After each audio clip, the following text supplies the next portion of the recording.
Tawan? Oh, asan yung Ito head? yung clothes niya. Tapos ito yung boobs. Boobs yan. Tapos ito yung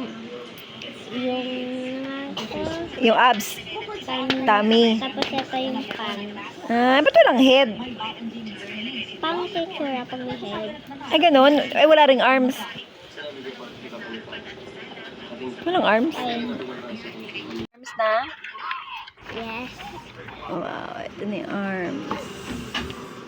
Di ka pala marunong. Sabi mo nasa yung feet nasa loob nga. Ba't may pants? Ay, hindi ko alam eh. Ang ganda. Sana may head next time, no?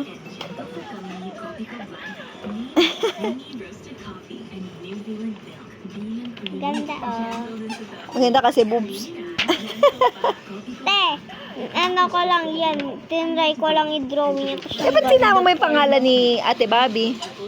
Eh, kunyari kasama siya versus dito. Dito siya, tapos dito ako. Ayan mo yung slide. Okay. Nice. Ganda.